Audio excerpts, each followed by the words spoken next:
The apartment had everything I'd dreamed of. Hardwood floors, exposed brick walls, a kitchen island big enough to actually cook on, and windows that let in real sunlight instead of the fluorescent glow from the office building next door that currently served as my morning alarm. "Your credit application has been denied," the leasing agent said, sliding the rejection letter across her desk. "I'm sorry, Miss Chen, I mean Miss Rodriguez." I stared at the paper, reading the same line 3 times. Recent large purchase activity and high credit utilization ratio indicate financial overextension. "There must be some mistake," I said. "My credit score was 780 last month. I've never missed a payment on anything." The leasing agent, a woman named Karen with kind eyes and apologetic smile lines, pulled up my credit report on her computer. "It shows here that you recently made a purchase for $38,400 at Tiffany & Company," she said, squinting at her screen. "That's pushing your available credit to 93% utilization, which is, well, it's not ideal for rental applications." My stomach dropped. I've never been to Tiffany & Company in my life. Karen's expression shifted from apologetic to concerned. "Miss Rodriguez, you might want to look into this. This kind of unauthorized activity could indicate identity theft." I drove home from that appointment in a fog of confusion and growing dread. $38,000 at Tiffany & Company. The only person I knew who shopped at Tiffany was my sister Victoria, and she certainly didn't have $38,000 to spend on jewelry.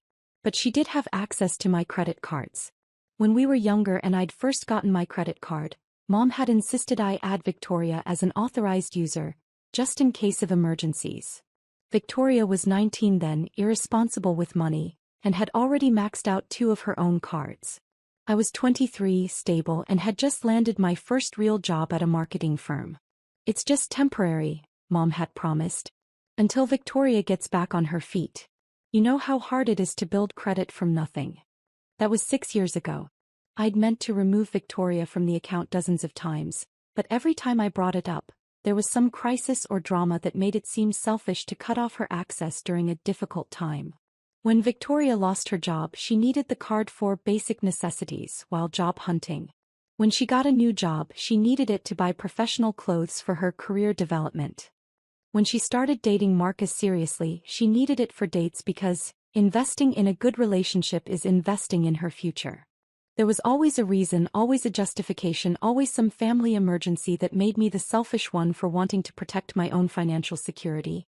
But $38,000 at Tiffany & Company was not a basic necessity.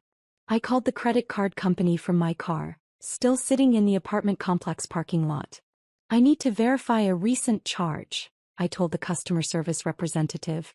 "Tiffany & Company for $38,400. There was typing, then a pause. "Yes, that charge was made yesterday at the Tiffany & Company location in downtown." The card ending in 4792 was swiped in person, and the cardholder signed for the purchase. Card ending in 4792. Victoria's card. My card that Victoria had been carrying around for 6 years. "I need to speak to someone about fraud," I said. The fraud department was more thorough. They walked me through the purchase details, the signature verification, and my options for disputing the charge. "Given the amount involved, Miss Rodriguez, I have to inform you that this falls under federal jurisdiction for credit card fraud," the fraud specialist explained. "If you choose to dispute this as unauthorized use, we'll need to involve law enforcement." "And if it was my sister using the card I authorized her on?" "That depends on whether she had permission for this specific purchase. If she used the card for something you didn't authorize, especially something this expensive, that could still constitute fraud even between family members." I thanked them for the information and told them I needed 24 hours to figure out what had happened before filing a formal dispute. Then I drove to Victoria's apartment. Marcus answered the door, grinning wider than I'd seen since they started dating 8 months ago. Before I could say a word, he grabbed my hand and pulled me inside. "Jess. Perfect timing. Victoria, your sister's here." Victoria emerged from the bedroom, and the first thing I saw was her left hand. The ring was massive. A round diamond that had to be at least 3 carats, surrounded by smaller diamonds, all set in what looked like platinum. It was stunning. And it was paid for with my credit card. "Jess." Victoria squealed, running over to show me her hand up close. "Look. Marcus proposed last night. Isn't it incredible? I stared at the ring, doing quick math in my head. The main diamond alone probably cost $25,000. The setting, the smaller diamonds, the craftsmanship. $38,000 was probably getting a deal. It's beautiful, I said carefully. How did Marcus save up for something like this? Marcus looked sheepish. Well, that's the thing. I've been planning this for months, but when I went to buy the ring, my credit got declined. Some issue with my debt-to-income ratio from my student loans. Victoria jumped in. So I offered to help. I mean, it's my ring, right? It made sense for me to put it on my card. My card. He meant my card. Victoria, I said slowly, this ring costs $38,000. I know, she said, admiring the diamond again. Marcus has incredible taste. I told him not to go cheap just because money's tight. This is forever, you know. How exactly were you planning to pay for it? Victoria's enthusiasm dimmed slightly. Well, Marcus is going to pay me back over time. His promotion comes through next month, and then he'll be making enough to handle the payments. I looked at Marcus. What kind of payments are we talking about? He shifted uncomfortably. I figured maybe $500 a month. I mean, with the minimum payments on the card, that should cover it, right? $500 a month. On a $38,000 purchase. With credit card interest rates, they'd be paying for this ring for the next 20 years. Victoria, can I talk to you privately for a minute? We went into her kitchen, leaving Marcus admiring the ring box in the living room. Victoria, that purchase just got me denied for an apartment, I said quietly. It pushed my credit utilization so high that I look like a financial risk. Her face fell. Oh, I didn't think about that. Did you think about asking me before spending $38,000? She started then stopped. I mean, it was an emergency. Marcus wanted to propose and the financing fell through, and I knew you'd want me to be happy. I do want you to be happy. But I also want to be able to rent an apartment. You can just pay it down, right? I mean, you make good money. I stared at her. Victoria, I make $52,000 a year. That ring costs more than half my annual salary. But you're so good with money, she said, as if my financial responsibility somehow meant I had unlimited resources. You'll figure it out. The payment on this, with interest, would be over $1,000 a month for 3 years. That's more than my rent. Victoria's face was starting to show irritation instead of guilt. Jess, this is my engagement. This is the most important moment of my life. Can't you just be happy for me? I am happy for you. But I'm also terrified that you just destroyed my financial stability without asking. Family helps family, she said, crossing her arms. You've always said that. Family asks before spending someone else's money. It's not someone else's money. It's family money. Mom always said we should share everything. I felt that familiar knot in my stomach that came whenever Victoria used family loyalty to justify taking advantage of me. It was the same feeling I'd had when she'd borrowed $800 for her security deposit and never mentioned paying it back. The same feeling when she'd used my card for groceries, that turned out to be a weekend trip with friends. But this was different. This wasn't $800 or even $3,000. This was enough money to change my entire life trajectory. Victoria, I need you to return the ring. Her mouth dropped open.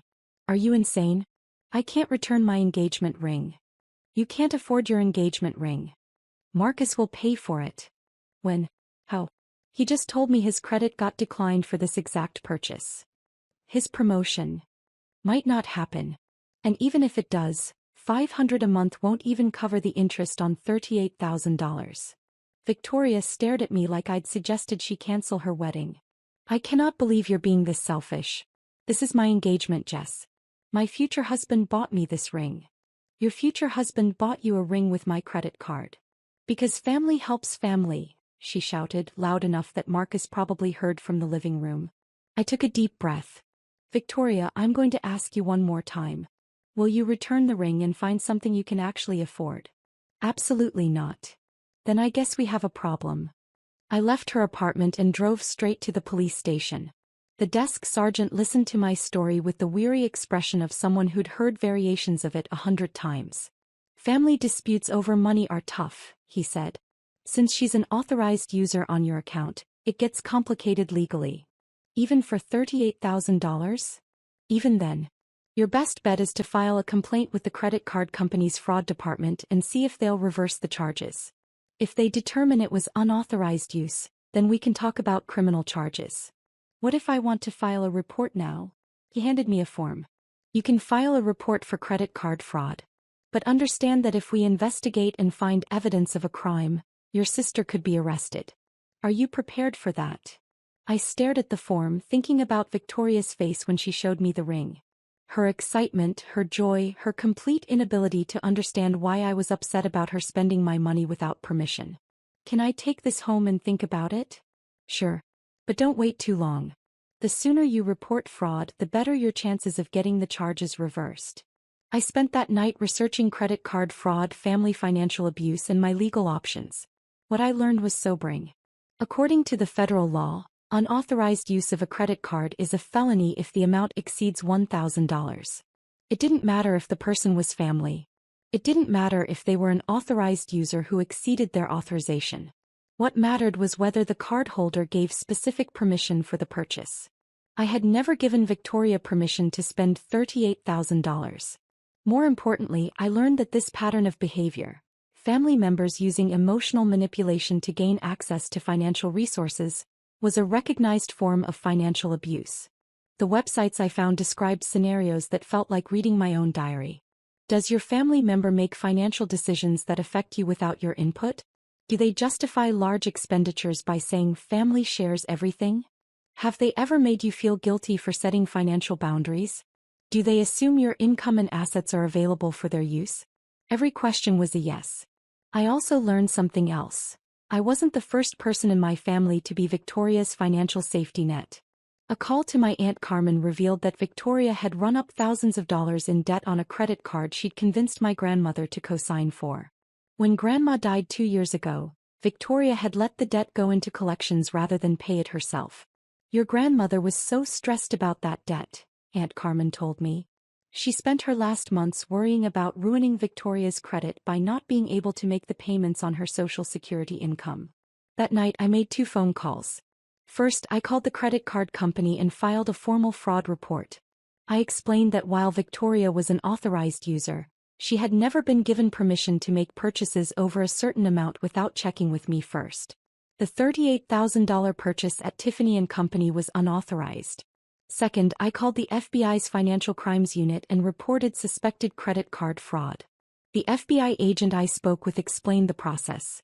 They would investigate the complaint, gather evidence, and determine whether federal charges were warranted. Given the amount involved and the interstate nature of credit card processing, this fell squarely under federal jurisdiction. The fact that it's a family member doesn't change the legal implications, Agent Martinez explained. Fraud is fraud. We'll be in touch within 72 hours to schedule an interview and collect evidence. 3 days later, I was sitting in a federal building downtown, providing a sworn statement about Victoria's unauthorized use of my credit card. I brought bank statements, credit card statements, text messages, and a detailed timeline of Victoria's financial behavior over the past 6 years. The agent was thorough. She asked about every charge, every conversation, every instance where Victoria had used the card without specific permission. Miss Rodriguez, I have to ask, why didn't you remove her from the account after the first unauthorized charges? Family pressure, I said honestly. Every time I tried to set boundaries, my parents would get involved and make me feel guilty for abandoning my sister during a difficult time. Agent Martinez nodded. We see this pattern frequently in financial fraud cases involving family members. The victim is often manipulated into believing they're obligated to provide financial support, even when that support involves criminal behavior. Is what she did actually criminal? Using someone else's credit card without permission for $38,000? Yes, that's a federal crime. The fact that she's your sister and an authorized user complicates things, but it doesn't change the basic legal facts. She explained the next steps. They would interview Victoria, examine the evidence, and determine whether to pursue criminal charges. The process could take several weeks. In the meantime, Agent Martinez said, I'd recommend you remove her access to all your financial accounts immediately. And be prepared for significant family backlash when she learns about the investigation. I spent the weekend removing Victoria from every account, changing passwords and securing my financial information. I also researched lawyers who specialized in family financial disputes just in case. Monday morning, Agent Martinez called. We'd like to interview your sister this afternoon. We're also going to need to examine the ring and any documentation from the purchase. Are you going to arrest her? That depends on what we find during the interview. But Miss Rodriguez, I want you to be prepared for the possibility that your sister will be charged with federal credit card fraud. That afternoon while I was at work, Victoria called me screaming. What did you do? She shrieked into the phone. The FBI just left my apartment. They took pictures of my ring. Marcus is freaking out. I reported the unauthorized use of my credit card, I said calmly. It wasn't unauthorized. I'm an authorized user. You never asked permission to spend $38,000. I shouldn't have to ask permission. We're family. Victoria, you committed federal credit card fraud. I did not. Mom, get on the phone. Suddenly my mother's voice was on the line. Jessica Maria Rodriguez, what have you done? I protected my financial security. You called the FBI on your own sister. I reported credit card fraud. Over a ring? This is Victoria's engagement ring. This is $38,000 that Victoria spent without asking me. Family shares everything, Mom said, using the same phrase Victoria had used. We raised you to help each other, not call the police on each other. You raised me to be Victoria's aim. The line went quiet. That's not true, Mom said, but her voice was less certain. Really? When was the last time Victoria helped me financially? When was the last time anyone asked what I needed instead of what I could give? You're the one with the good job and the stable income, Mom said. Of course family turns to you for help. Help is asking for $50 for groceries. Fraud is spending $38,000 without permission. Dad's voice joined the conversation. Jess, you're tearing this family apart. The family tore itself apart the moment you all decided my money belonged to everyone except me. Don't be so dramatic, Dad said. Victoria will pay you back. When? How? She's never paid me back for anything. She's getting married. Marcus will help. Marcus couldn't qualify for financing for this ring. How is he going to pay it back? There was another long pause. You'll work it out, Mom said finally. You always do. And there was the family's solution to every financial problem. Jessica will work it out. Jessica will figure it out. Jessica will sacrifice whatever she needs to sacrifice to make everyone else's problems go away. Not this time, I said. This time Victoria works it out. I hung up the phone and turned off the ringer. 2 days later, Agent Martinez called with an update. We've completed our investigation, she said. Your sister admitted to making the purchase without your specific permission. She also admitted that she knew she couldn't afford to pay for the ring herself. What does that mean? It means we have a clear case of credit card fraud. We're filing federal charges. My stomach dropped. Despite everything, despite the financial damage and the family manipulation, I had hoped it wouldn't come to this. What kind of charges? 1 count of credit card fraud under federal law. Given the amount involved, she's looking at potential fines of up to $250,000 and up to 20 years in prison. 20 years. For an engagement ring. Agent Martinez, what if she returned the ring and paid restitution? Would that change anything? It might affect sentencing, but it wouldn't change the charges. The crime occurred when she made the unauthorized purchase, not when she decided whether to keep it. When will she be arrested? We've issued a warrant. She'll be taken into custody within the next 48 hours. That evening Victoria called me. She wasn't screaming anymore. She was crying. Just please. You have to drop the charges. I can't drop federal charges, Victoria. That's not how it works. Please, there has to be something you can do. They're saying I could go to prison. You could. Over a ring? Over $38,000 in credit card fraud. I'll pay you back. I'll return the ring. Please, Jess, I'm begging you. For a moment, I felt the old familiar pull to fix everything, to make it okay, to be the responsible one who solves everyone's problems. Then I remembered sitting in that leasing office, being denied an apartment because my sister had destroyed my credit without asking. I remembered years of borrowed money that was never repaid, emergencies that turned out to be shopping trips, and temporary help that became permanent expectation. Victoria, I gave you so many chances to respect my financial boundaries. You never did. I will now. I swear. You said that after the $800 for your security deposit. You said that after the $3,000 for your car repairs. You said that after every single time you used my card without asking. This is different. This is $38,000 different. Victoria was quiet for a long moment. When she spoke again, her voice was small. What's going to happen to me? I don't know. That's up to the federal prosecutor now. Will you ask them to go easy on me? If I cooperate. I closed my eyes. Even now, even facing federal charges, she was asking me to fix her problem. Victoria, I'll write a letter to the court explaining our family situation and asking them to consider that this was part of a pattern of financial manipulation rather than malicious intent. But I'm not going to ask them to ignore what you did. Thank you, she whispered. Victoria was arrested the next morning at her apartment. The local news picked up the story. Local woman arrested for $38,000 credit card fraud. And suddenly everyone in our family knew the details. The reactions were predictably split. Half the family thought I was a monster for destroying Victoria's life over money. The other half quietly admitted they'd been waiting for something like this to happen. Aunt Carmen called to tell me she was proud of me for standing up to the family's financial bullying. My cousin Miguel confessed that Victoria had tried to use his credit cards too, but he'd always said no. I just didn't want to deal with the family drama, he said. I wish I'd warned you. My parents stopped speaking to me entirely. They hired a lawyer for Victoria and started a GoFundMe page to help with her legal expenses, describing her as a victim of family miscommunication rather than a perpetrator of federal fraud. The case took 8 months to work its way through the federal court system. Victoria ultimately pled guilty to 1 count of credit card fraud in exchange for a reduced sentence. She received 3 years of probation community service and was ordered to pay full restitution, not just the $38,000 for the ring, but also penalties and court costs that brought the total to over $50,000. The ring was seized as evidence and eventually sold to help pay the restitution. Marcus broke up with her 2 weeks after her arrest. He said he couldn't handle the stress of being engaged to someone facing federal charges. Victoria moved back in with my parents and got a job at a department store to start making restitution payments. According to Aunt Carmen, she makes about $200 a month in payments and will be paying for the next 20 years.